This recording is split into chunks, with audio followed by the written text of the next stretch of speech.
Hello Ouch110, I'm taking you back to the 80s today. I'm reviewing Calvin Klein's Eternity for women. A tried and tested fragrance all around the world. So I do feel like I'm kind of teaching some of you to suck eggs, but I don't see reviews of this very often. Written down I do, or, you know, typed, but never a YouTube review of this. So I thought, why not review it? It's in my collection, and I'm a fan. From what I know, this is a bit of a Marmite fragrance. People either really love this or they really hate it. It gets quite polarising reviews written about it. You can put me in the latter. Obviously, I have a bottle of it. This is an eau de parfum. It was made by Sophia, I don't know how to pronounce her surname, it's Grosjean, I think. And it's a floral fragrance. I feel like I'm covering lots of ground that people might already know, but I'm going to do this review anyway. So Calvin Klein made this for his wife, Kelly Rector, her name was, to symbolise eternity, to symbolise marriage, love, family, and foreverness. I don't think they're married anymore, so that really didn't work. I think he gave her a ring when they got married that had eternity inscribed in it or something. But I remember smelling this when I was very young. This came out when I was 8, so I remember loving it. I thought it was beautiful. I still think it's beautiful now, and yeah, I really like it. The notes, it's difficult. It's kind of mixed up. Everywhere I read about it, there's different notes. I'm going to read you Fragrantica's notes because that's always my port of call when I want to find out something about a fragrance. I've looked up other websites about it and it's a little bit wishy-washy. So the main thing you need to know anyway is this fragrance is based around carnation. That is the main floral tone to this, or the main standout note that's in it.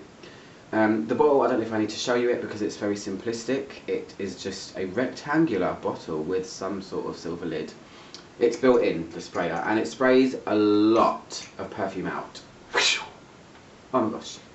So, so the top notes are citrus notes, green notes, sage, freesia and mandarin. The heart notes are a whole abundance of flowers. You've got violet, lily of the valley, what this is based around, like I said, carnation, rose, magnolia, lily as well, and jasmine.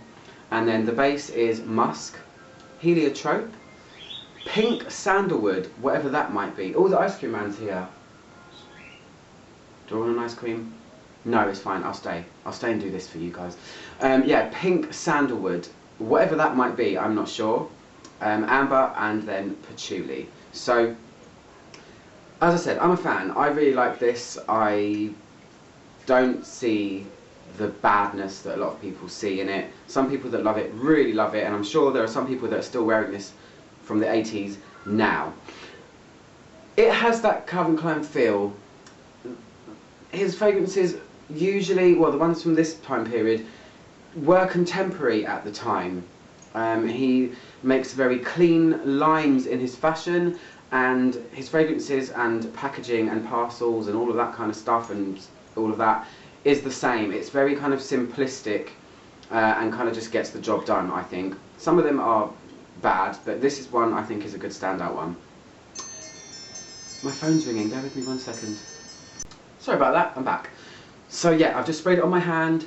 It is, at first, I think this is one of those perfumes where if you sprayed it in a shop, if you weren't expecting anything, or you didn't know what to expect, it might be off-putting. It's really quite loud at first, it's quite sharp as well.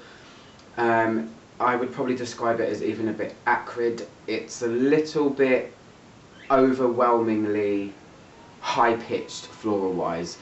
It's got a very apparent green clean streak going through it, but when you smell it up close you can really smell the carnation. The carnations are naturally spicy. They're a beautiful flower to smell in reality or in nature, and you can really smell the spiciness in it. It's nice. It's almost like a really understated peppery floral kind of smell. If you don't know what carnation smells like, it's lovely. It's a nice note to have stick out in a perfume because it's not really done that often, I don't think. Just for the record though, I've said it a couple of times recently, carnation, you cannot get an essential oil of carnation whenever it's in a fragrance, it is synthesized.